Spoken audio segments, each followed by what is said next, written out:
হযরত মুআয ইবনে জাবাল রাদিয়াল্লাহু তাআলা আনহু তিনি তার প্রিয় ছাত্রকে একদিন ডেকে বললেন, ইজলিস বিনা নুমিনু সাআতান, আসো আমরা একটু একসঙ্গে বসি, কিছুক্ষণ জিকির ফিকির করি, কোরআন হাদিস শুনি এবং শোনাই, ইলম চর্চার মাধ্যমে আমাদের ঈমানটারে বাড়াই।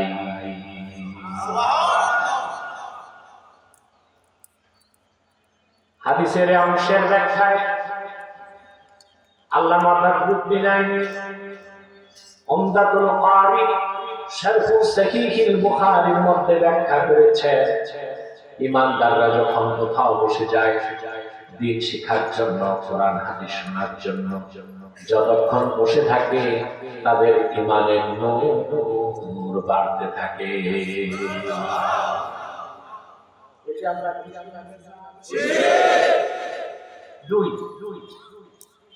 আপনারা আমরা গুনার বোঝা নিয়ে এসেছি, মুনাজাত করে যখন বাড়ির দিকে যাব একটা গুনাহ থাকবে না, শিশুর মতো নিষ্পাপ হয়ে যাবে। এটা আমার কথা না, এটা হাদিস। ইমাম হাইসামি মাজমাউজ জাওয়ায়েদের মধ্যে নকল করেছেন, আল্লাহর হাবিব ইরশাদ করেছেন, আমার উম্মতের কোন ইমানদার যখন আল্লাহর কাছে দোয়া করে বাকিরা যদি সম্মিলিতভাবে আমিন আমিন বলে, আমার উম্মতের সম্মিলিত মুনাজাত আল্লাহ ফেরত দেন না, সঙ্গে সঙ্গে কবুল করে নেন।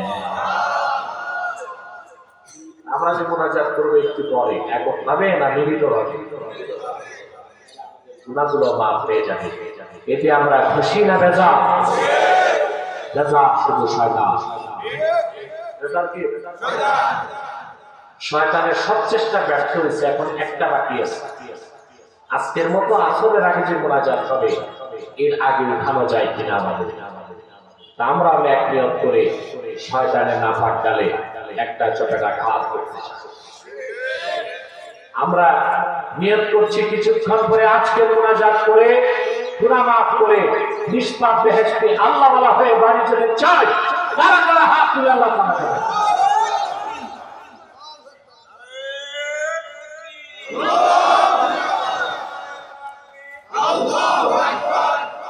আল্লাহ কবুল করুন, আল্লাহ মঞ্জুর করুন, বলুন আল্লাহুম্মা আমিন। আমি যে ভাইরা একটু দূরে বসে আছেন, মাঝখানে শয়তানকে বসায় দেন, এক পা দুই পা এগিয়ে মূল জনস্রোতের সাথে একত্রিত হন, সামনে আসেন। আপনাদেরকে বলছি যারা প্যান্ডেলে দূরে বসে আছেন সামনে আসেন, আর কোনো কথা বলবেন না। যারা প্যান্ডেলের বাইরে আছেন, আল্লাহর কোরআনের মাহফিলের সবটুকু বরকত নিতে হলে ভিতরে বন্ধ করে সম্মানিত শুধু আল্লাযীনা ইউমিনুনা বিল গায়ব। এখন আওয়াজটা ভালো না? স্পষ্ট না? বাংলাদেশে এখন বক্তাদের মধ্যে গায়ক হয়ে গেছে তো বেশি, এই জন্য ইকো ডিলে রিভার্ব দিয়া ওয়াজের পরিবেশ আর থাকে না।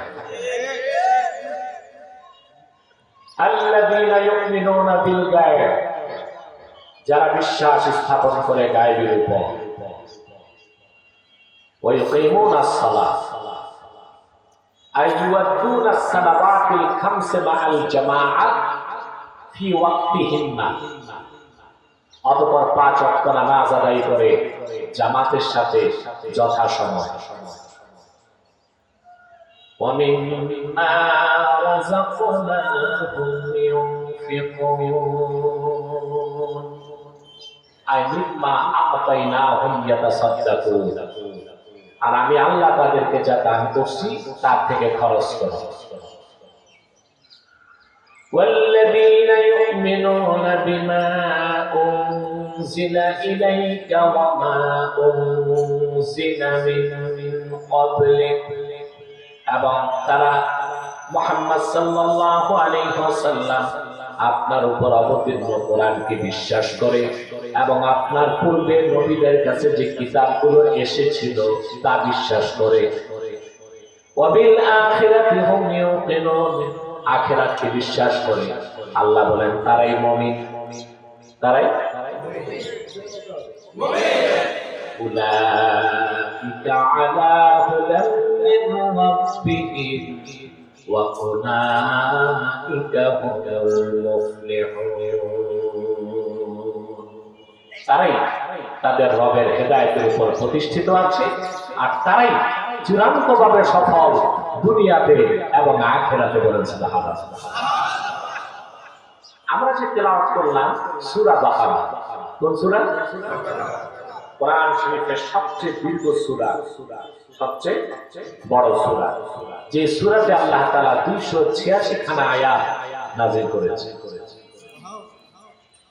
এই সূরাতুল বাকারার তাৎপর্য মাহাত্ম্য কত বেশি, একটি তথ্য দিলেই বুঝতে পারবেন।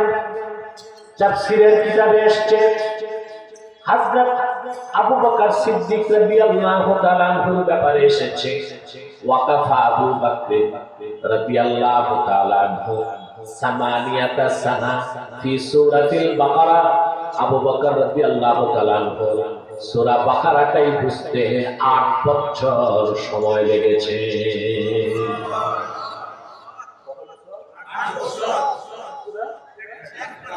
আমাদের দেশে কমপ্লিট মৌলবী হয় 8 বছরে।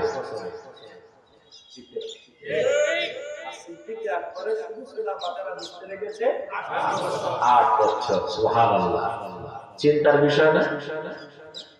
আরে কথা বলো, আমি কি কবরস্থানে না মাহফিল? আমাকে তিন ভাইয়ের সাপোর্ট দিতে হবে।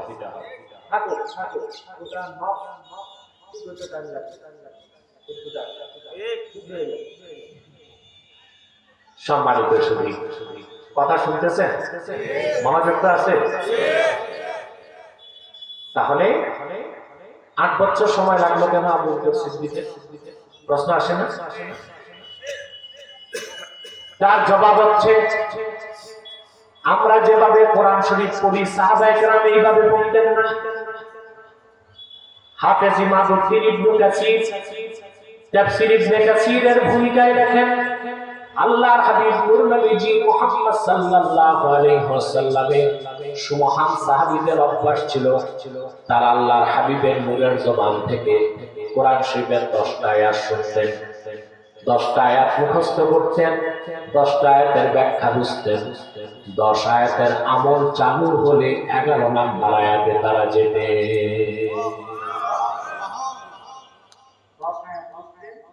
10 আয়াত শিখতেন, 10 আয়াতের ব্যাখ্যা শিখতেন। 10 আয়াতের আমল পুরা চালু হলে আবার 11 থেকে 20 আয়াতে তারা যেতে। এইভাবে সিদ্দিক আকবরের সূরা বাকারা শেষ করতে টাইম লেগেছে 8 বছর। সুবহানাল্লাহ। এই একটি সূরাতে আল্লাহ তাআলা 1000 নির্দেশ করেছেন, আদেশ, 1000 নিষেধ করেছেন। সবচেয়ে মজার কথা, এই সূরাটির শুরুতে প্রথম থেকে 20 আয়াতের মধ্যে আল্লাহ তাআলা পৃথিবীর মানুষকে 3টি শ্রেণীতে ভাগ করেছেন। মুমিনুন, মুনাফিকুন, কাফিরুন। এই তিনের বাইরে কোনো মানুষ হতে পারে না। এই তিনের বাইরে কোনো মানুষ, এই 3 শ্রেণীর বাইরে কোনো মানুষ থাকতে পারে না। কটা শ্রেণী?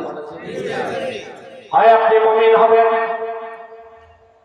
নয় আপনি মুনাফিক হবেন, নয় আপনি কাফির হবেন। এই তিনের বাইরে কোনো মানুষ থাকতে পারে না। সেজন্য 3 নামে আল্লাহ সূরা নাযিল করেছেন।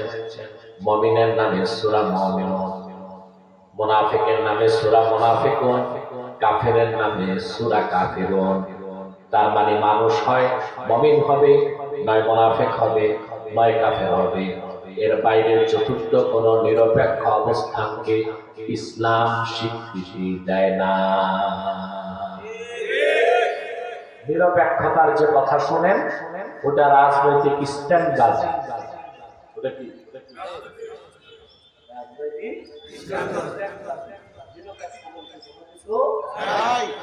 আপনাকে একটা পক্ষ নিতেই হবে, হয় আপনি মুমিন হবেন, না মুনাফিক হবেন নয় কাফের। আমার ভাইয়েরা, আমার ভাইয়েরা ভালো করে কথা খেয়াল করেন। সূরা বাকারার শুরু থেকে আল্লাহ তাআলা প্রথম আলোচনা করলেন, মুমিনদের কথা বললেন, তারপর কাফেরদের কথা বললেন, তারপর মুনাফিকদের কথা বললেন 20 আয়াত পর্যন্ত।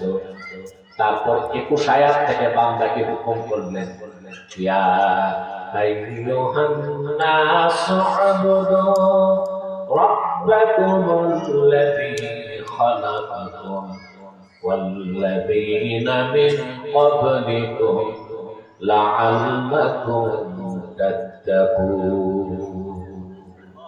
হে মানব জাতি, আল্লাহর ইবাদত করো, তোমাদের রবের ইবাদত করো। হুকুমটা কয় নম্বর আয়াত থেকে? 21। আর শুরু থেকে 20 নম্বর আয়াত পর্যন্ত 3 শ্রেণীর মানুষের কথা তিনি বলেছেন।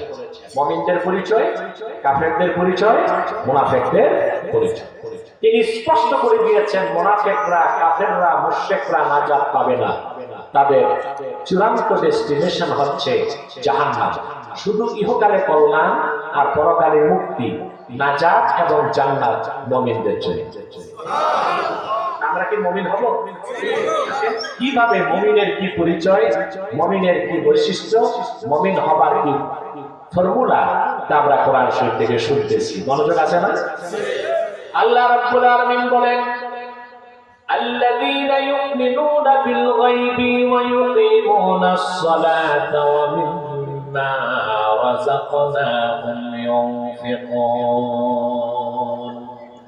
যারা বিশ্বাস স্থাপন করে গায়বের উপর, জামাতের সঙ্গে যথাসময়ে যথা নিয়মে 5 ওয়াক্ত নামাজ আদায় করে, এবং আমি আল্লাহ তাদেরকে যা রিজিক দান করেছি তার থেকে তার দ্বারা দিনের পথে খরচ করে।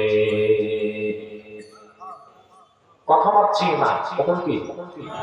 যেটা বলে মোটামুটি এখন তো অনেক লোক চলে এসেছেন, আওয়াজ নাই কেন? না নির্বাচনের স্লোগানে সব খরচ করছে? আছে? আমাকে তো শোনাতে হবে। তো প্রথম হচ্ছে ঈমান। নামাজ, রোজা, হজ, যাকাত সবকিছুর আগে কি? ঈমান। ইউমিনুনা বিল গায়ব বলার মাধ্যমে আল্লাহ ঈমানের কথা বলেছেন। ঈমান ছাড়া নামাজ, রোজা, হজ, যাকাত, দাড়ি, টুপি, জুব্বা, কুর্তা, জিকির, ফিকির, তাসবিহ, তাহলিল কাজে আসবে? আল্লাহ রাব্বুল আলামিন কোরআন কারীমে চূড়ান্ত ফতোয়া দিয়েছেন, ومن يبتغي غير الإسلام دينا فلن يقبل منه وهو في الآخرة من الخاسرين। আর যে ব্যক্তি মুহাম্মদ সাল্লাল্লাহু আলাইহি ওয়াসাল্লামের আনিত দ্বীনকে বিশ্বাস করল না, তার নামাজ, তার রোজা, তার হজ, তার যাকাত কোনো কিছুই আল্লাহর দরবারে গ্রহণযোগ্য হবে না, বরং কাল কিয়ামতের দিন সে ক্ষতিগ্রস্তদের কাতারে শামিল হয়ে যাবে। তার সব কিছুর আগে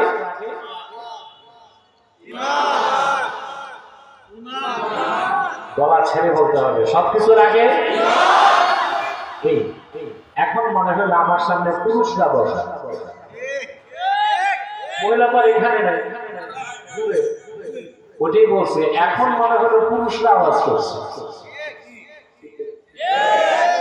সম্মানিত সুধী, তো প্রথম হচ্ছে ঈমান। সেজন্য আল্লাহ তাআলা বলেছেন ইউমিনুনা বিল গায়ব, যারা বিশ্বাস স্থাপন করে গায়বের উপর। এখন গায়ব অর্থ কি এটা বুঝতে হবে, ঠিক না? আপনারা কি জানেন বলুন তো, গায়ব অর্থ কি? জোরে বলেন। ভুল, ভুল, ভুল। একটা ভুল ব্যাখ্যা আমরা শুনে এসেছি বাংলাদেশে, যেটাকে বলতে পারেন গালাত ফাহেশ।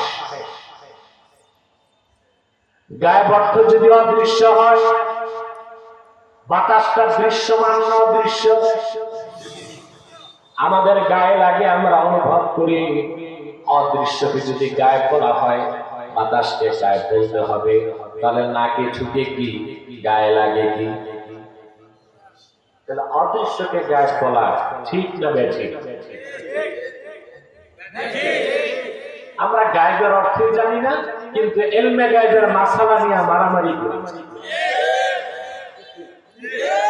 গায়েবের অর্থটাই জানি না, কিন্তু আমাদের দেশে এলমে গায়েবের মাসালা নিয়ে পাড়াবাড়ি।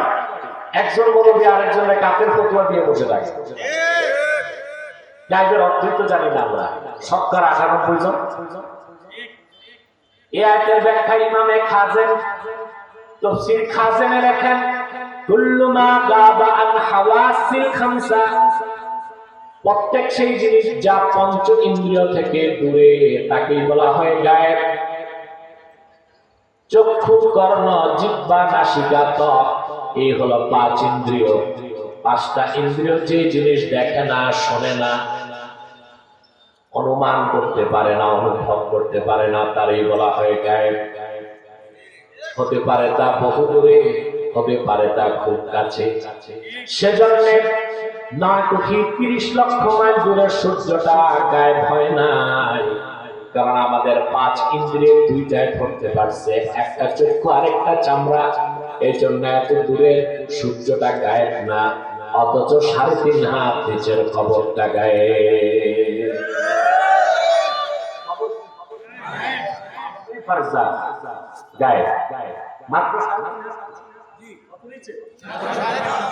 সূর্যটা 9,30 লক্ষ মাইল দূরে, গায়েব না। আমাদের 5টা ইন্দ্রিয় কয়টায় ধরছে?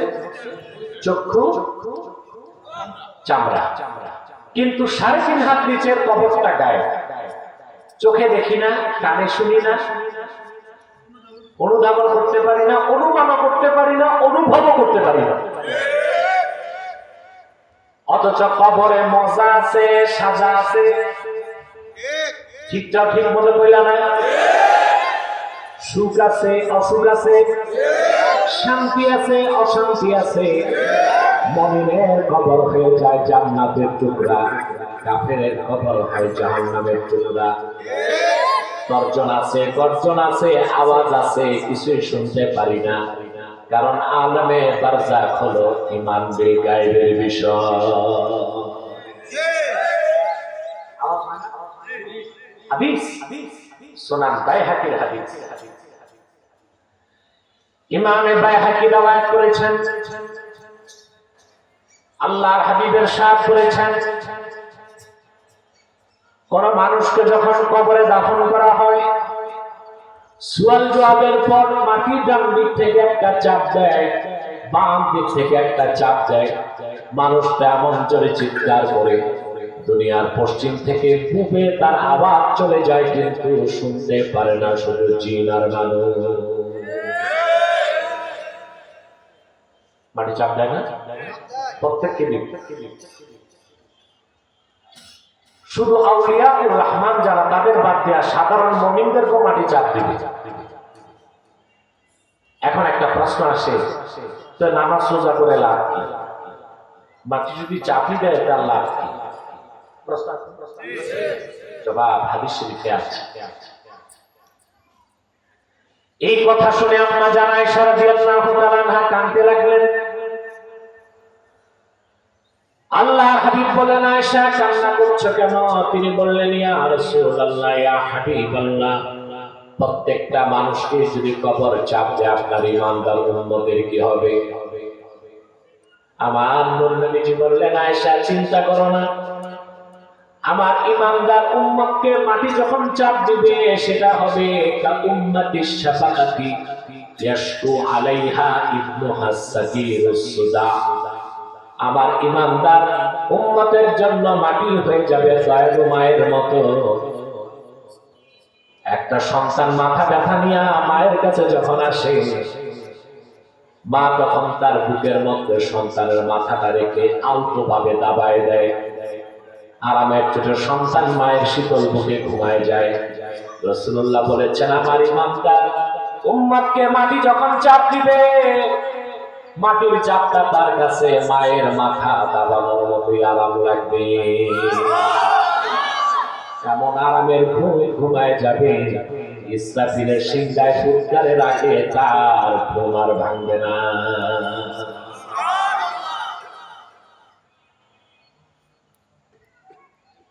তোমরা আর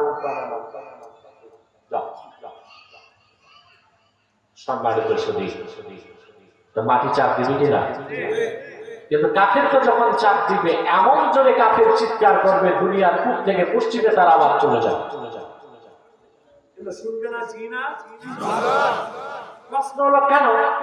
আমার দেশে কিছু ছাত্র আছে স্কুল কলেজে 3 পাতা বিজ্ঞান পড়ছে, কোরআন শরীফ মানতে চায় না। যুবকরা মনে রেখো, তোমার বিজ্ঞান হচ্ছে সসীম, আল্লাহর কোরআন হচ্ছে অসীম।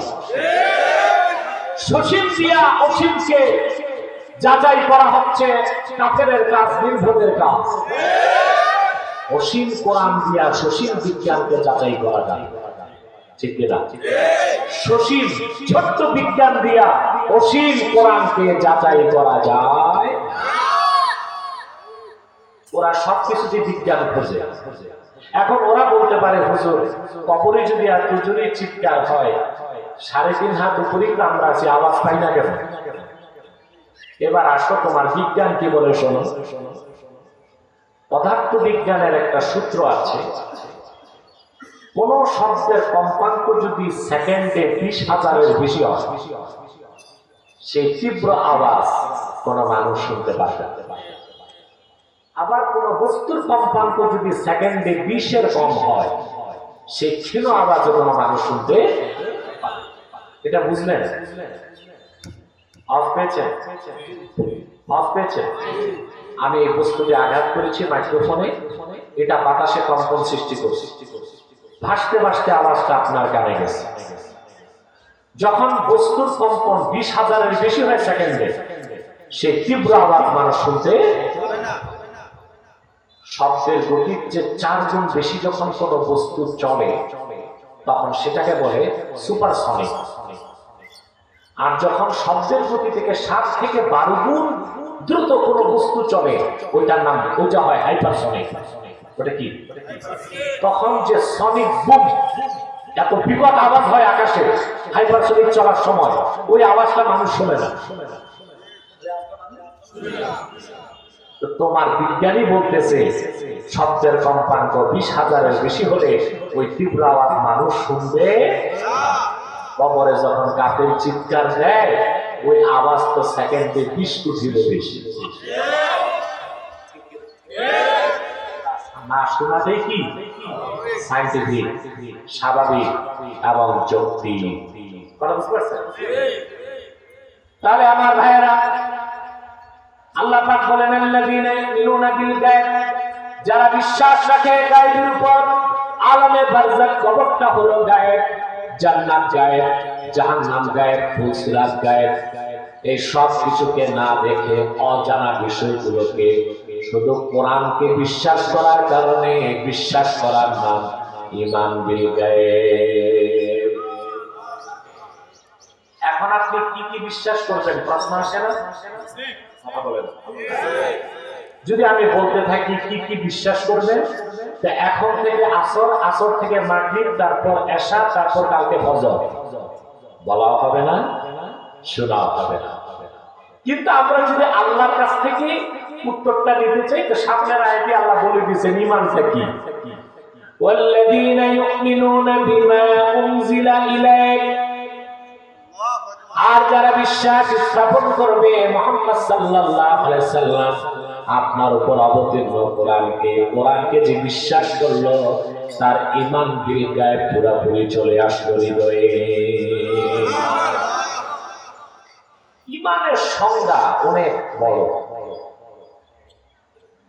ছাত্রদেরকে আমি সহিহ বুখারী শরীফ পড়াতে সময় কিতাবুল ঈমানে, শুধু ঈমানের সংজ্ঞাটা দিতে 7 দিন লাগে, 7টা ক্লাস। অত কথা বুঝবেন?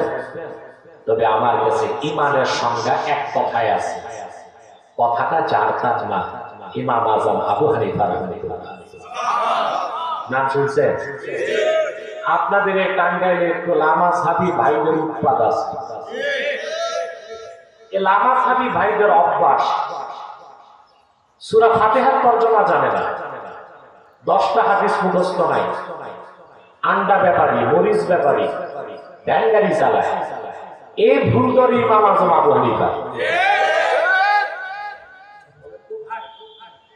আপনার প্রাইমারি ছাত্র যদি বিশ্ববিদ্যালয়ের ভাইস চ্যান্সেলরের ভুল করে, লামাজাবি ভাইরা একটু পড়াশোনা করো। কে আবু হানিফা? কে?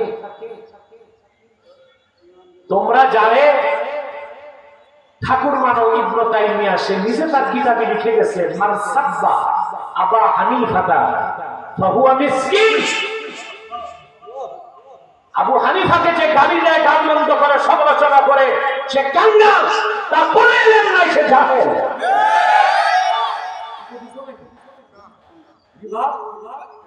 বাড়ি গেলে আমি কি করবো? জুড়াও। এই জন্য বলছি পিছনের হরেনার আওয়াজ বেশি হচ্ছে। মাথায় টুপি একটারও টুপি নেই। আমার মনে হয় আপনারা তরিকত তাসাউফ চর্চা করেন। তরিকত তাসাউফের মারেফতের সবচেয়ে চূড়ান্ত কথাটা আমি বলে দিলাম। আবু হানিফা নিজে ব্যাখ্যা করে দিয়েছে। বিমা জাআ বিহি রাসূলুল্লাহ সাল্লাল্লাহু আলাইহি ওয়াসাল্লাম উলিমা যারুরাতান। আল্লাহর আখির নবী আল্লাহর হাবিব মুহাম্মদ সাল্লাল্লাহু আলাইহি ওয়াসাল্লাম ১৫০০ বছর আগে আল্লাহর পক্ষ থেকে যা কিছু এনেছেন, যা কিছু বলেছেন, যা কিছু উম্মতকে দিয়েছেন, তার সবটুকু বিনা প্রশ্নে বিশ্বাস করার নাম হলো ঈমান।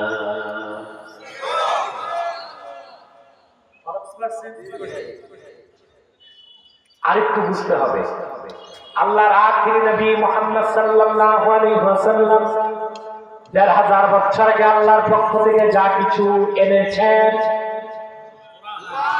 এটা আসতে বললেন, যা কিছু বলেছেন হাদিস, যা কিছু নীতি নির্ধারণ করেছেন সুন্নাহ, সেই কোরআন সবটুকু, সেই সব সহিহ হাদিস আর সব সুন্নাহকে বিনা প্রশ্নে বিশ্বাস করার নাম হলো ঈমান।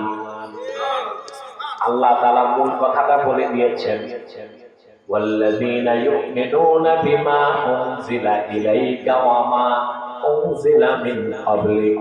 মুহাম্মদ সাল্লাল্লাহু আলাইহি ওয়াসাল্লাম আপনার উপর অবতীর্ণ কোরআনকে বিশ্বাস করে।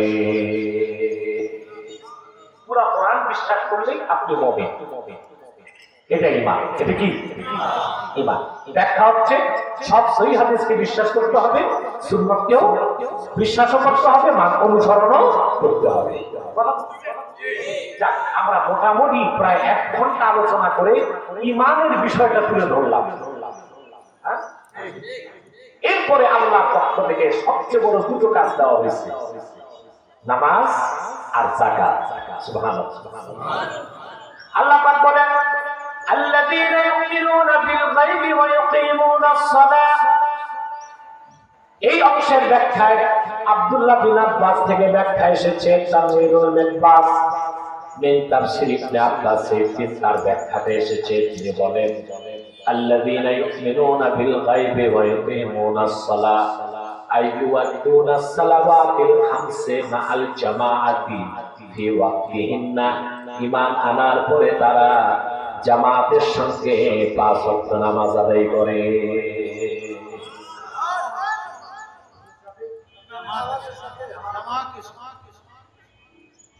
আশ্চর্য হবেন মুসলমান, আপনার এই এলাকার লোক তরিকতপন্থী, আপনাদের সম্মানিত পীর সাহেব শাহ সুফিয়ান করিম সাহেব অনেক বুজুর্গ মানুষদের সহবত কাটিয়েছেন জীবনে। আমি শুনছি ওনার কাছে তরিকত চর্চা করে। শরীয়ত, তরিকত, হাকিকত, মারিফত সব ৫ ওয়াক্ত নামাজে আছে। সুবহানাল্লাহ।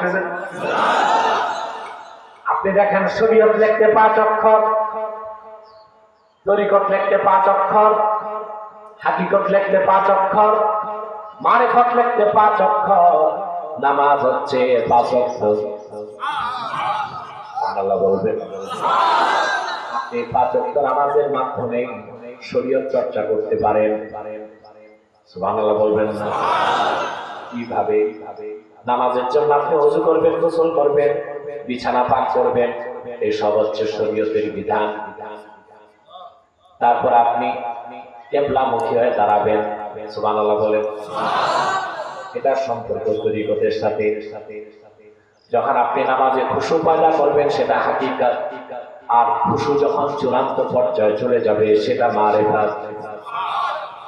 কোন আল্লাহওয়ালা বুজুর্গ ব্যক্তি ঈমান আর সহিহ আকীদার সঙ্গে যখন নামাজে দাঁড়ায়, তার দিলের কিবলা হয় কাবা, তার দেহের কিবলা হয় কাবা, আর দিলের কিবলা হয় স্বয়ং আমার আল্লাহ। এখানে খুশু, এখানে খুশু। নামাজের মধ্যে শরীয়ত আছে, তরিকত আছে, হাকিকত আছে, মারিফত আছে। বলেন সুবহানাল্লাহ।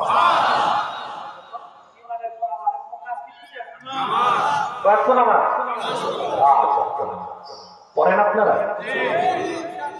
আপনাদের মধ্যে 4 শ্রেণীর মানুষ আছে।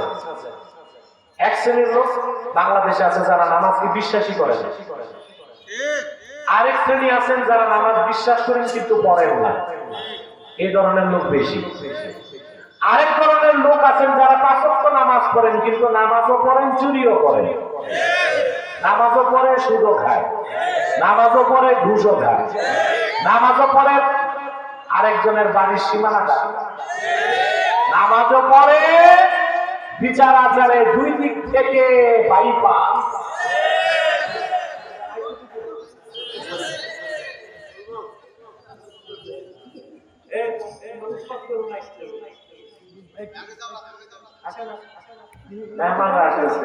মেহমানরাও দেরি করে ফেলছে। উপজেলা চেয়ারম্যান আসছে, বলেন মারহাবা, ওনারা বসতে দেন। সম্মানিত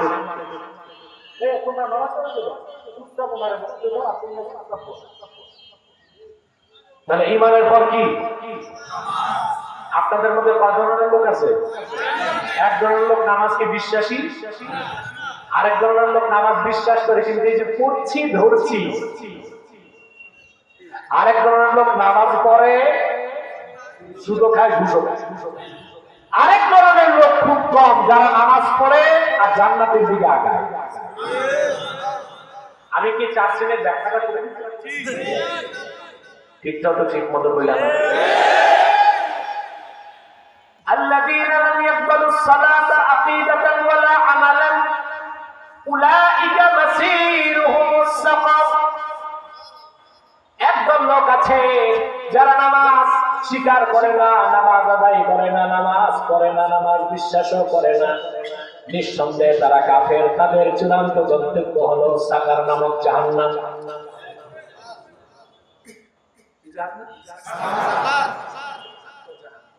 আল্লাহ পাক বলেন সাউসলিহি সাকার ওয়া মা আদরাকা মা সাকার লা তুবকি ওয়া লা তাযার লাওয়াহাতুল লিল বাশার।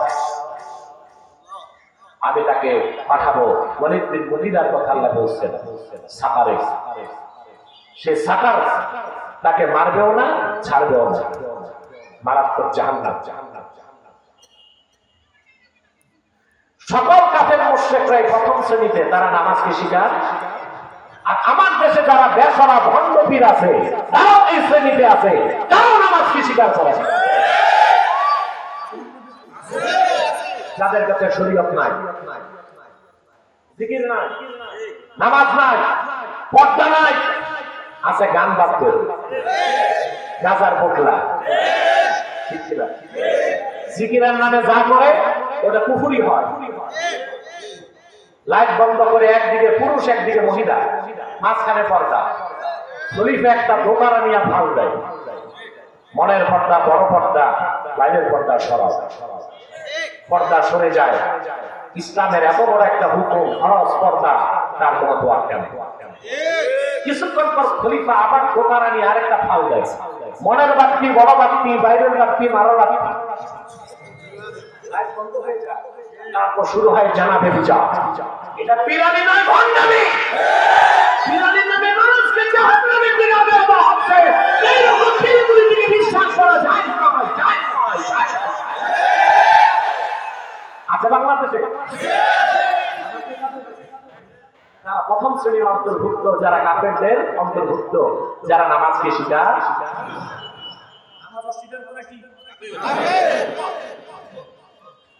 আমি কিন্তু 1 মিনিট পর প্রশ্ন করবো, আপনারা কোন শ্রেণীতে আছেন বা থাকবেন, মনোযোগ লাগবে। দ্বিতীয় শ্রেণী আল্লাযীনা ক্বাবিলুস সালাতা আকিদাতান ওয়া লাম ইয়াকবালুহা আমালান উলাইকা মাসীরুহুমুল গায়ব। দ্বিতীয় শ্রেণী যারা নামাজকে বিশ্বাস করে কিন্তু নামাজ আদায় করে না। এই তো নামাজ পড়ছি, এই তো নামাজ ধরছি, এই কথা বলতে বলতে ওয়ারেন্ট অফিসার চলে আসে। কোন থানার ওয়ারেন্ট অফিসার?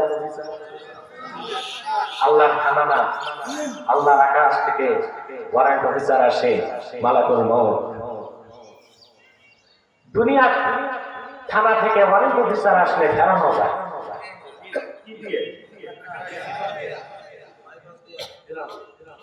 কিংবা আপনার যদি কোনো দুলাভাই থাকে উপরে, ধরছে আপনারে,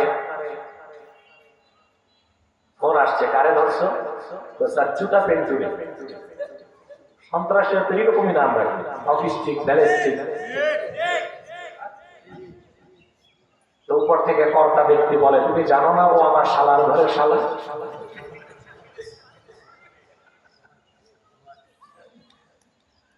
অফিসার কয়, ছেড়ে যে মা কান্দা বাসে। কিন্তু নামাজ পড়ছি, করতে করতে আর সময় পাওয়া যায় না, ওয়ারেন্ট অফিসার চলে আসে। আল্লাহ বলেন, মুহাদ্দিস বলেন, উলাইকা মাসীরুহুমুল গায়ব, তাদের জন্য একটা জাহান্নামে স্পেশাল জায়গা আছে, তার নাম গায়ব। হাদিসের ব্যাখ্যা এসেছে ওয়াদি জাহান্নাম, জাহান্নামের একটা উপত্যকা, যেখানে আগুন সবচেয়ে বেশি থাকবে, ওখানে জায়গা হবে বেনামাজীদের। নামাজকে যারা বিশ্বাস করে কিন্তু আদায় করে, এরকম লোক আছে আমাদের দেশে। এইরকম লোকই বেশি। কয়টা শ্রেণী গেল? এবার 3 নাম্বার। ওই যে বলছি নামাজও পড়ে চুরিও করে, নামাজও পড়ে সুদও খায়, অথচ আল্লাহ কোরআন শরীফে ওয়াদা করেছেন সূরা আল-কাবুতে, উতল মা উহিয়া ইলাইকা মিনাল কিতাবি ওয়া আকিমিস সালাতা ইন্নাস সালাতা তানহা আনিল ফাহশাই ওয়াল মুনকার ওয়া লাযিকরুল্লাহি আকবার ওয়াল্লাহু ইয়া'লামু মা তাসনাউন। আল্লাহ কোরআন শরীফে গ্যারান্টি দিয়েছেন, ইন্নাস সালাতা তানহা আনিল ফাহশাই ওয়াল মুনকার, নিশ্চয় নামাজ মুমিনকে সকল হারাম কাজ, অশ্লীল কাজ থেকে বাঁচায়। কিন্তু আমরা দেখতেছি আমাদের দেশে কিছু নামাজি নামাজও পড়ে, সুদও খায়, ঘুষও খায়, চুরিও করে। তার কারণ তারা আছে দ্বিতীয় শ্রেণী। তৃতীয় শ্রেণী কোনটা? الذين قبلوها عقيدة وعملا ولم يحتملوها بأداء أحكامها وأركانها। দ্বিতীয় শ্রেণী তারা যারা নামাজ আদায় করে, নামাজকে বিশ্বাস করে কিন্তু সুন্নাত তরিকায় খুশু এবং খুজুর সঙ্গে নামাজ আদায় করে না। নামাজ পড়ে অলস ভাবে, সময় মতো নামাজ পড়ে না, সুন্নাত তরিকায় নামাজ পড়ে না। মসজিদে ঢুকলে দেহ থাকে বাজারে, মসজিদে আর মন থাকে বাজারে। উলাইকা মাসীরুহুমুল গায়ব। এইরকম নামাজের জন্য একটা জাহান্নাম আছে, তার নাম ওয়াইল। ওয়াইলুল লিল মুসাল্লিন। ওয়াইলের দুইটা অর্থ। ওয়াইল অর্থ দুর্ভোগ, অশান্তি, অকল্যাণ। আরেকটা অর্থ, ওয়াইল হচ্ছে জাহান্নামের একটা স্থান, একটা জাহান্নাম। তাহলে তৃতীয় শ্রেণী হচ্ছে তারা নামাজ পড়ে কিন্তু সঠিক মতো নামাজ আদায় করে না। তো ওই যে সমস্ত লোক নামাজও পড়ে সুদও খায়, নামাজও পড়ে ঘুষও খায়, নামাজও পড়ে চুরিও করে, এরা হচ্ছে তৃতীয় শ্রেণীর অন্তর্ভুক্ত। এখন এই তিনটার কোনটায় থাকবেন?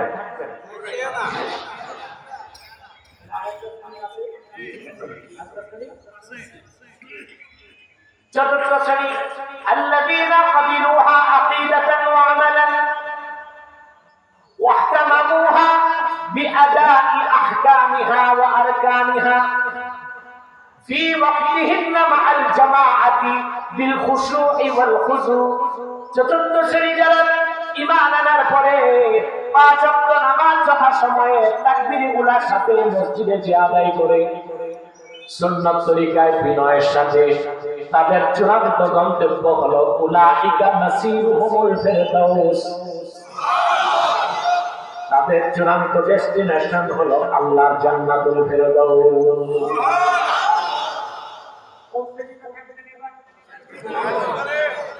তাহলে ঈমান, ঈমানের পরে সালাত আদায় করবেন জামাতে, পাঁচ ওয়াক্ত তাকবীর উলায়, মসজিদে যে সুন্নাত তরিকায়।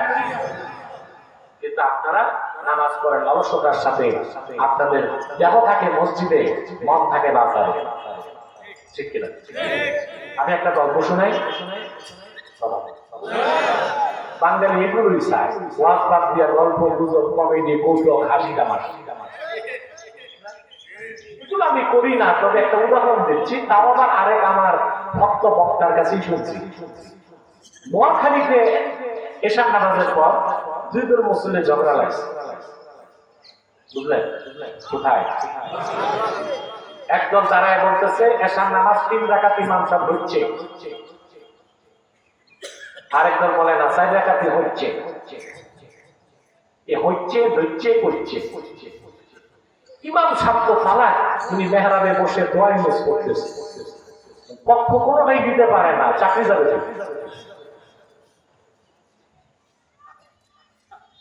মুদি দোকানদার একটা দাঁড়িয়েছে, দাঁড়ায় বলে আমি কসম করে বলতেছি নামাজ আজকে 3 রাকাত হয়েছে।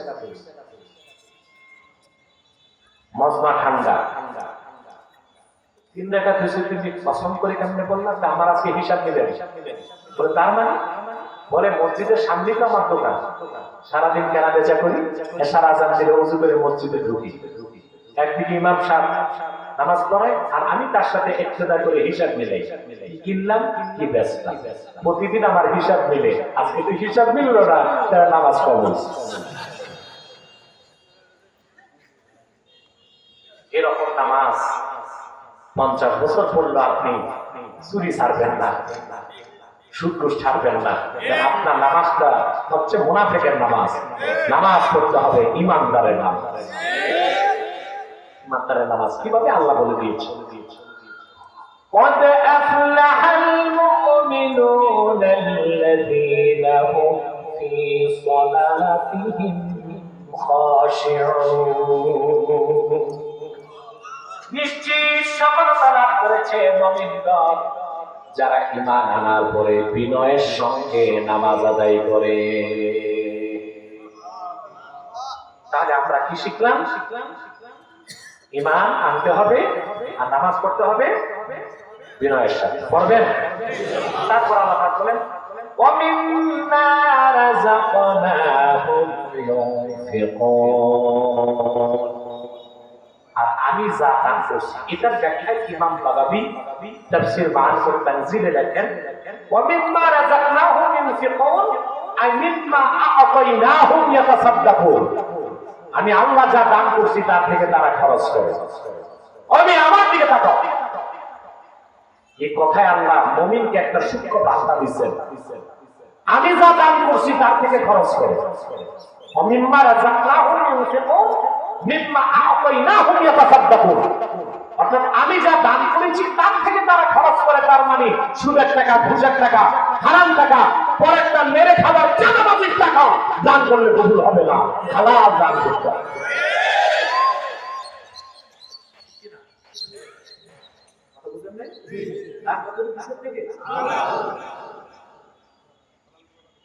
হালাল, কিসের থেকে? হালাল। এই জন্য আল্লাহ বলেছেন অমিম্মা রাযাকনাহুম ইউনফিকুন। তাফসীরটা কতই তাফসীর বাগাবিতে অমিম্মা আ'তাইনাহুম ইয়াতাসাদ্দাকুন। আমি যা দিছি নিয়ামত হিসেবে, হালাল হিসেবে, ওর থেকে ওরা খরচ করবে। আল্লাহর ঘর মসজিদে কিংবা মাদ্রাসায় কিংবা মাহফিলে খানকায় দিনের পথে দান খয়রাত সদকা কোরবানি হতে হবে হালাল থেকে। যদি সুদের টাকা, ঘুষের টাকা, টেন্ডারবাজির টাকা, কালো টাকা, চাঁদাবাজির টাকা, পরের হক মেরে খাওয়ার টাকা যদি দান করে সওয়াব তো হবেই না, ঈমান নষ্ট হয়ে যাবে। বুঝেন নাই কথাটা? দান বাতিল হবে তা না, ঈমানও চলে যাবে। বলতে দুঃখ, শুনতে কষ্ট। আমার দেশে বড় বড় দান করে, বড় বড় হারাম করে। হারাম করে না, বড় বড় হারাম করছিলেন ওরা জাতীয় পর্যায়ে থাকে। বাংলাদেশ থেকে এই যে গত বছর 23 সালে ৯৯,০০০ কোটি টাকা পাচার হয়েছে বিদেশে। কত? ৯৯,০০০ কোটি বুঝছেন, প্রায় ১ লক্ষ কোটি টাকা। কারা চুরি করছে? কারা চুরি করছে? সিডিপি বলছে ৯৯,০০০ কোটি টাকা পাচার হয়েছে। সিডিপি কে জিজ্ঞেস করা হয়েছে কোথায় গেছে টাকা। সিডিপি বলে না, মনে মনে তো তোমরাই তো জানো কোথায় গেছে। আমরাও জানি কোথায় গেছে টাকা। এদেশের অসৎ কর্মকর্তা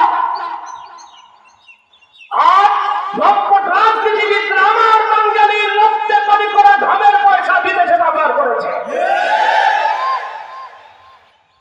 বিদেশে বাড়ি গাড়ি আর বেগম পাড়ায় বাংলো বাড়ি, টাকা বাঙালি।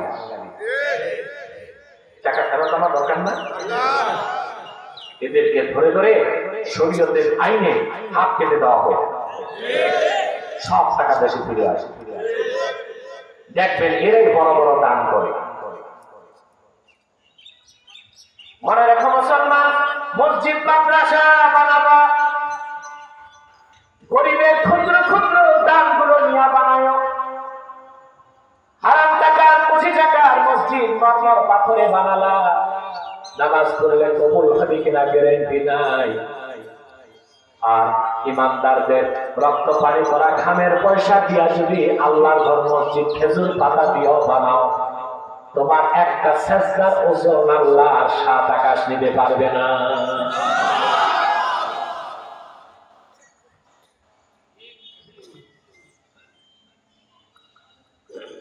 যদি আপনি হারাম টাকা থেকে কোটি টাকা দিয়া মসজিদ বানান, কিছুই কবুল হবে না। কিন্তু মেহনতে হালাল টাকা দিয়া পবিত্র একটা ইট যদি কিনে মসজিদে দিতে পারে, সেই একটি ইটের বিনিময়ে জান্নাতে আমার আল্লাহ তাআলা একটা নূরের ঘর আপনারে দিয়ে দিবে। যুবকরা, তোমরা এই কর্মসূচিটা হাতে নিতে পারতে। বড়লোকরা টাকা দিলে আমরা স্বেচ্ছায় নিব যদি টাকাটা হালাল হয়। তবে গরিবের টাকা দিয়ে যদি দিনের কাজ করো, আল্লাহ বরকত লক্ষ গুণ বাড়াই দেবে। কারা পারে? অতএব অমিম্মা রাযাকনাহুম ইউনফিকুন, দিনের পথে খরচ করতে হবে হালাল থেকে। দেখা যায় বাংলাদেশে কোরবানির সময় কম্পিটিশন হয়। ভুইয়া বাড়ি গরু কিনছে কোরবানির জন্য ২.৫ লাখ, চৌধুরী বাড়ির কম্পিটিশন আমরা দেবো ৪ লাখ। টাকা শর্ট করছে, ব্রাক থেকে সুদে টাকা নিয়ে কোরবানি।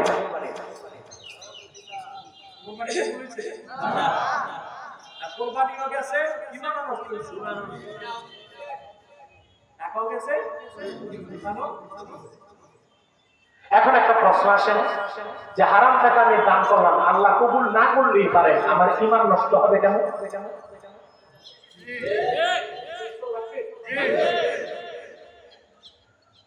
সুনান তিরমিজি, আল্লাহর হাবিব ইরশাদ করেছেন, ইন্নাল্লাহা তাইয়্যিবুন লা ইয়াকবালু ইল্লা তাইয়্যিবা। আমার আল্লাহ মহাপবিত্র, বরং তিনি সব পবিত্রতার স্রষ্টা। পবিত্র ছাড়া কিছু দিলে তিনি তা গ্রহণ করেন না। এখন সুদের টাকা, ঘুষের টাকা, হারাম টাকা দান করে কেউ যদি সওয়াবের আশা করে, সে তো বিশ্বাস করলো তার হারামটা নাউজুবিল্লাহ আল্লাহ গ্রহণ করবেন। এই ধারণার কারণে তার ঈমানটা নষ্ট হয়ে যাবে। সেজন্যই আকীদার বিখ্যাত কিতাব শারহ আকাইদ নাসাফিতে এসেছে, ইন্নাত তাসাদ্দুকা বিমালিল হারামি কুফরুন।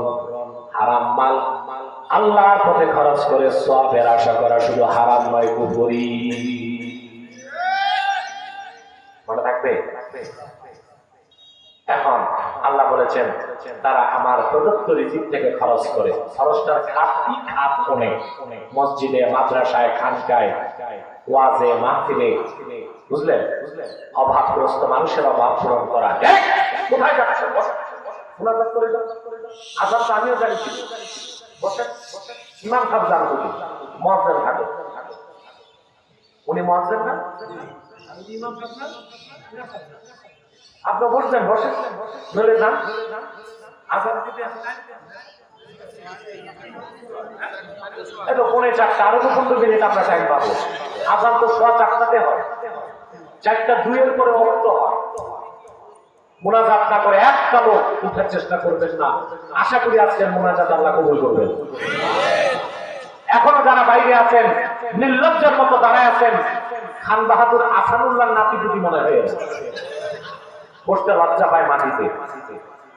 সমস্ত অহংকারকে মাটির সাথে মিশায় দেন, ভিতরে আসেন। যারা প্যান্ডেলের বাইরে ভিতরে আসেন, মুনাজাত একসাথে সবার সাথে শামিল হন। স্বেচ্ছাসেবকদেরও বলছি ভিতরে চলে আসেন। সম্মানিত সুধী, তাহলে কথা শুনতেছেন? অভাবের অভাব পূরণ করা, অসুস্থকে স্বাস্থ্য সেবা দেওয়া। এখন প্রচন্ড শীত, ছিন্নমূল মানুষগুলোর কাপড় নাই, আছে? যুবক ভাইদের বলে যাই, তোমরা 50 জন যুবক 500 টাকা করে চাঁদা তুলে অন্তত 50টা কম্বল টাঙ্গাইল শহরে যে গরিব মিসকিনকে যদি বিলায় দাও, প্রচন্ড শীতে মানুষের দেহ বরফ হয়ে যাচ্ছে। তুমি যদি একটা কম্বল একটা গরিবের শরীরের উপর দিয়া তারে উষ্ণতার ব্যবস্থা করে দাও, তোমার জিন্দেগীর সব সগীরা গুনাহ আল্লাহ মাফ করে দিবেন। আর এতটুকু দানের কারণে আল্লাহ পাক তোমার জন্য জান্নাত যাওয়া সহজ করে দিবে। এটাও ইনফাক ফি সাবিলিল্লাহ। অভাবের অভাব পূরণ করবেন, অসুস্থকে চিকিৎসা দিবেন। যে মেয়েটি যৌতুকের কষাঘাতে বিয়ে হচ্ছে না, আপনারা 10 জন মিলে তার বিয়ের ব্যবস্থা করে দিতে পারবেন না? এই সব এই আমলের অন্তর্ভুক্ত হবে। শুধু কি তাই? সুবহানাল্লাহ। হাদিস শরীফের মধ্যে এসেছে, আল্লাহর হাবিব ইরশাদ করেছেন, এক সাহাবীকে বলেছেন, তুমি যদি আল্লাহ সন্তুষ্টির জন্য তোমার স্ত্রীর মুখে খাদ্যের লোকমা তুলে দাও, আর এতেও যদি তুমি আল্লাহর সন্তুষ্টি কামনা করো, তোমার হাতের এক লোকমা খাদ্য স্ত্রীর মুখে তুলে দেবার কারণে আল্লাহ তোমার সৎকার সওয়াব আমলনামায় লিখে দিবে।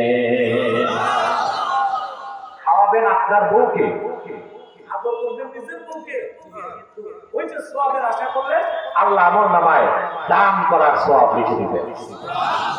করছেন নি? জীবনে বড়ে হয়েছে না শুধু দিছে?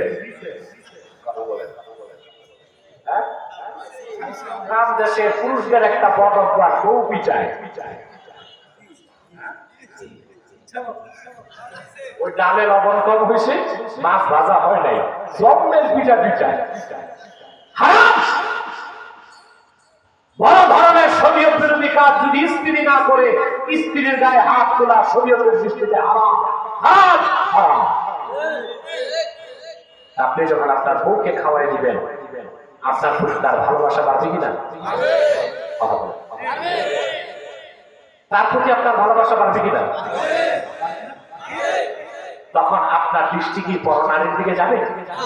আর আপনার স্ত্রীর দৃষ্টি কি পরপুরুষের দিকে যাবে? এই যে এটাই হচ্ছে হিকমা। স্ত্রীকে ভালোবাসলেন, যেন সেও জানা থেকে বাঁচে, আপনিও জানা থেকে বাঁচেন, আল্লাহর আযাব থেকে বাঁচেন। এই জন্য স্ত্রীকে মহব্বতে আপনি যদি লোকমা তুলে দেন তার মুখে, আপনাকে সৎকার সওয়াব পেয়ে দেওয়া হবে।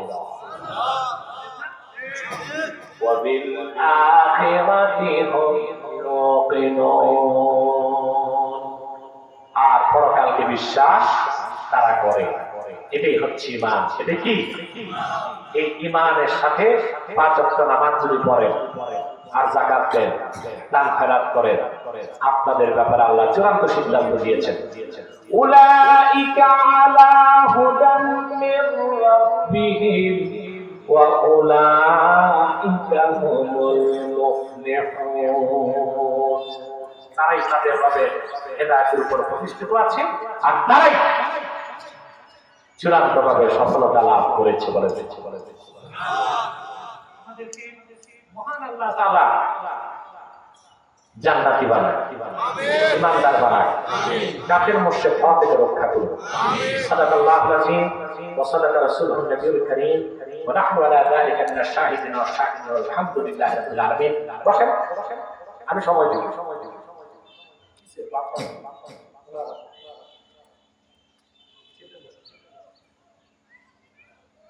সম্মানিত সুধী, আমি আর আপনাদের কষ্ট দিচ্ছি না। বিদায় লগ্নে ইউটিউবার ভাই, তোমাদের জন্য এই কথাগুলো জরুরি। আমি আপনাদেরকে করার জন্য অনুরোধ করছি, আপনার এখানে বিভিন্ন দলমতের লোক আছে, আছেন না?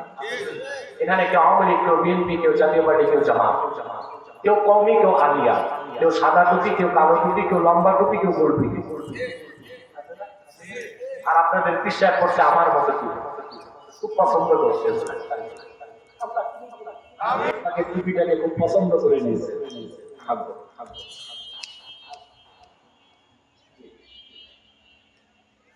তো আছেন তো বিভিন্ন দলমতের লোক, মাসলাক নিয়ে বেশি মারামারি করেন না, এটা মনে রেখে। আমরা এতটা নিকৃষ্ট হয়ে গেছি এখন, এক পীরের মুরিদ আরেক পীরের মুরিদকে সালাম দেয় না,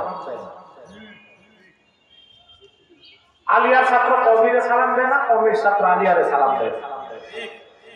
মিয়া এইসব করে তো দেশ হারাইবা, দেশ হারাইলে তো কল্লা থাকবে না, কল্লা না থাকলে টুপি কই লাগাইবা।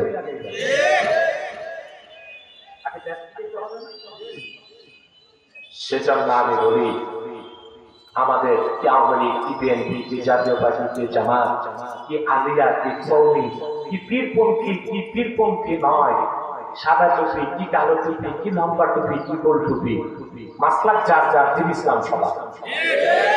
সেজন্য আমরা 3টি ইস্যুতে এক হয়ে যাব।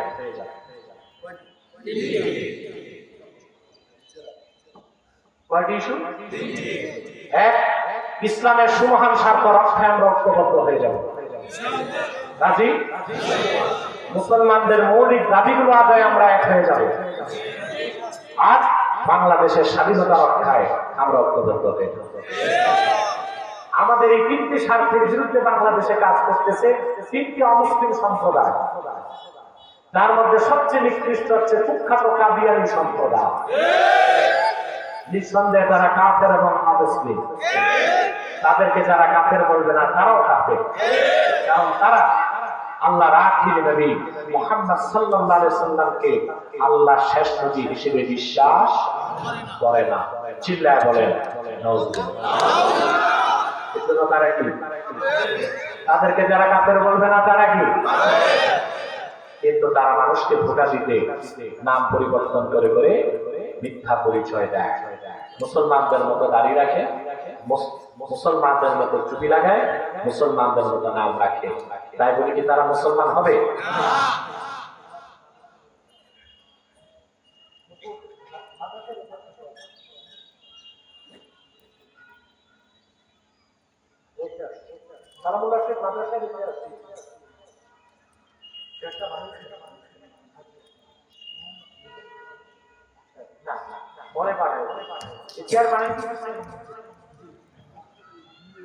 আমি গরিব মানুষ, এই স্যারে তো কম দামি তো বলতেছি না,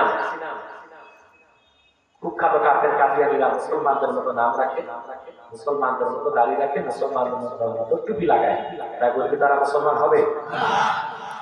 দাড়ি রাখলে কেউ যদি মুসলমান হতে পারত, রবীন্দ্রনাথ ঠাকুরের চেয়ে বড় মুসলমান কেউ? সে কি মুসলিম ছিল না অমুসলিম? দাড়ি রাখলে মুসলমান হওয়া যায়? টুপি লাগাইলে? যে ভারতের যারা কংগ্রেসের এমপি তারা সাদা লম্বা টুপি লাগায়, টুপি, কারণ জওহরলাল নেহেরু টুপি লাগাই, তাই বলে তারা মুসলমান হবে? নাম রাখলে মুসলমান হওয়া যায়? এক শয়তান বোতলে পেশাব করে উপরে নাম লিখছে সরবত, ওটা কি শরবত হবে? ভিতরে কি শত্রুক কাদিয়ানীরা অমুসলিম এবং কাফের। আব্দুল আউয়াল, আব্দুল সামাদ, মুবাশশির আলী, কবির চৌধুরী, শাহরিয়ার কবির, নিঝুম মজুমদার আর মুনতাসির মামুন, এসব নাম রাখার দ্বারা তারা মুসলমান হতে পারে? আমার ভাইয়েরা, আমার বন্ধুরা, আমার আল্লাহ হুজুর নবীজি আমার মুহাম্মদ সাল্লাল্লাহু আলাইহি ওয়াসাল্লামের ইসলাম ও কোরআনের হাজার হাজার হাজার বছর পরে বর্তমান ভারতের কুখ্যাত পাঞ্জাবের কুখ্যাত গুরুদাসপুরের কুখ্যাত কাদিয়ানে ইংরেজ আমলে এক শয়তান নিজকে নবী দাবি করছে। চিল্লায় বলেন নাউজুবিল্লাহ। ওই শয়তানটার নাম রেখেছিল তার বাপ মির্জা গোলাম আহমদ কাদিয়ানী। সাবধান, তাকে গোলাম আহমদ বলা যাবে না, কারণ গোলাম আহমদ অর্থ আহমদ এর গোলাম। কোন কাফের কোনদিনও গোলাম আহমদ এর গোলাম হতে পারে না। আর কাদিয়ানের কাযযাব ছিল শেষ পর্যায়ের কুখ্যাত কাফের, ইংরেজদের পা চাটা গোলাম। কাদিয়ানের কাযযাব মিথ্যা নবুয়তের দাবিদার, ইংরেজদের পা চাটা গোলাম। মির্জা গোলাম শয়তান কাদিয়ানীর উপর গজব এসেছে 1908 সালে। যখন তার উপর গজব এসেছে 1908 সালে, কাদিয়ানের কাযযাব মিথ্যা নবুয়তের দাবিদার মির্জা গোলাম শয়তান কাদিয়ানী ধ্বংস হয়ে জাহান্নামের কুখ্যাত কুকুরে পরিণত হয়েছে, তার অনুসারীরাও ধ্বংস হয়েছে। বর্তমানে কিছু কাদিয়ানী বাংলাদেশে আছে, ইতিমধ্যেই তারা 100 সেন্টার করে ফেলছে বাংলাদেশে। কত? সবচেয়ে দুঃখের বিষয়, আপনাদের ঘাটাইল থানাতেও তারা একটা আস্তানা করে বাংলাদেশে প্রায় 100 সেন্টার তারা নাম পরিবর্তন করে করে তারা মিথ্যা পরিচয় দেয়। কখনো নিজেদের পরিচয় দেয় আহমদী জামাত, কখনো বলে আহমদিয়া জামাত, কখনো বলে আহমদী সম্প্রদায়, কখনো বলে আহমদিয়া সম্প্রদায়, কখনো বলে আহমদী মুসলিম জামাত, কখনো বলে আহমদিয়া মুসলিম জামাত। সাবধান, যত কাফের ছিল আছে থাকবে তারা কেউ, যত কাদিয়ানী কাফের ছিল আছে থাকবে তারা কেউ আহমদী জামাত নয়, আহমদিয়া জামাত নয়, আহমদী সম্প্রদায় নয়, আহমদিয়া সম্প্রদায় নয়, আহমদী মুসলিম জামাত নয়, আহমদিয়া মুসলিম জামাত নয়। তারা শয়তানি জামাত, কুখ্যাত জাহান্নামের কুখ্যাত কুকুরের দল। আমাদের সকল দলের একটাই দাবি, কি আওয়ামী লীগ, কি বিএনপি, কি জাতীয় পার্টি, কি জামাত, কি কওমি, কি আলিয়া, আমাদের একটাই দাবি, যারা ক্ষমতায় থাকবে কারা ক্ষমতায় থাকবে না এগুলো আমাদের দেখতে চাই না। আমাদের একটাই দাবি, অনতিবিলম্বে স্বাধীন বাংলায় শয়তান কাদিয়ানীদেরকে রাষ্ট্রীয়ভাবে অমুসলিম ঘোষণা করতেই হবে, করতেই হবে, করতেই হবে। এই দাবি আদায় যদি জানমাল দিতে হয়, কারা কারা প্রস্তুত আছেন?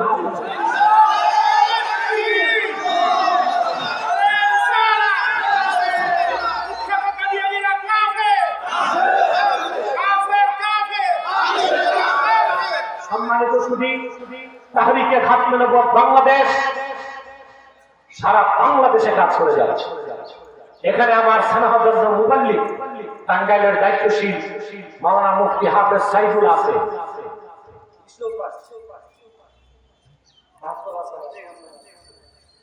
আলহামদুলিল্লাহ। তারপরে আমার এখানে খুব মহব্বতের করছে আবু সালে আছে, আলহামদুলিল্লাহ। তো আমি বিশ্বাস ভিজে আগ্রহ করছে তিনি তাহরিকে খাতমে নবুয়ত বাংলাদেশ সখীপুর থানার দায়িত্ব নেবেন। আপনারা আছেন ওনার সাথে? যে কোনো মাসলা, যে কোনো দলের মুসলমান কাজ করতে পারবেন আমাদের সংগঠনে। আমি আপনাদের বিশ্বাসকে দায়িত্ব দিয়ে যাচ্ছি ইনশাআল্লাহ। কেন্দ্রীয় কমিটি এসে আনুষ্ঠানিকভাবে ওনাকে দায়িত্ব দেবেন। উনি তাহরিকে খাতমে নবুয়ত বাংলাদেশের ব্যানারে সখীপুরের দায়িত্বশীল হিসেবে কাজ করবেন ইনশাআল্লাহ। আল্লাহ কবুল করুন।